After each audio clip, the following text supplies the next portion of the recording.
next question is, and it's going back to a question that we've sort of skirted around, and maybe we need to answer this. Yeah, maybe must we do. God be personal? All right. Let me try to summarize briefly 3 arguments why I think that the cause of the universe must be personal.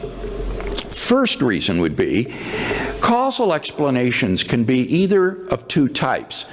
It can be a scientific explanation in terms of laws and initial conditions, or it can be a personal explanation in terms of an agent and his volitions.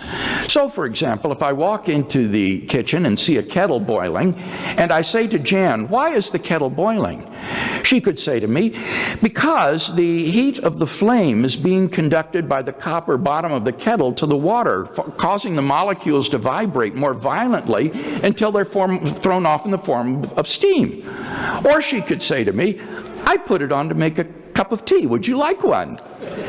One is a scientific explanation, the other is a personal explanation. Both of them are equally legitimate forms of causal explanation, and in some contexts, one would be utterly inappropriate when the other would be appropriate. Now, when it comes to a first physical state of the universe, there cannot be a scientific explanation of that in terms of initial conditions and natural laws, because it is the first physical state. There is nothing prior to it from which you could deduce it by natural laws based on prior conditions. So the only kind of causal explanation that's available will be an explanation in terms of an agent and his volitions, and that gives you a personal creator. Second reason, the cause of the universe, as we've seen, must be timeless and spaceless and changeless. Now, there are only, and immaterial, and therefore immaterial. Now, there are only 2 possible candidates that I can think of that could fit that sort of description. Either an abstract object, like a number, a mathematical entity, these are timeless, spaceless, immaterial, or else an unembodied mind or consciousness, a mind without a body. But there's the rub. Abstract objects don't stand in causal relations. That's definitive for what it is to be an abstract object. And therefore, things like the number 7, for example, have no causal effects upon anything, from which it follows, therefore, that the cause of the universe must be an unembodied mind or person. So that would be the second reason. The third reason is that it's the only way in which you can explain how to get an effect with a beginning from an eternal cause.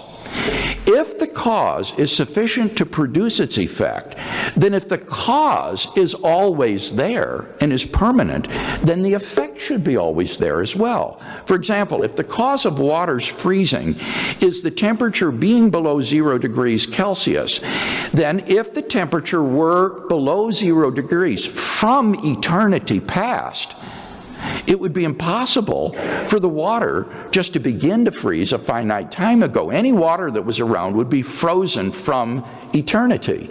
If the cause is there, its effect must be there as well.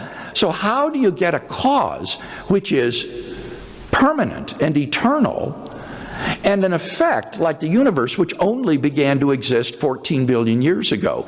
The only answer to this conundrum, I think, is if the cause is a personal agent endowed with freedom of the will, who can therefore create a new effect spontaneously without any antecedent determining conditions.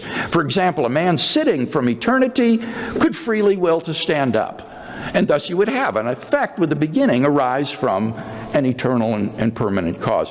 So for those 3 reasons, I think we have very powerful grounds for thinking that this is not simply an uncaused first cause, but this is a personal being, a personal agent, which has chosen freely to bring the universe into existence.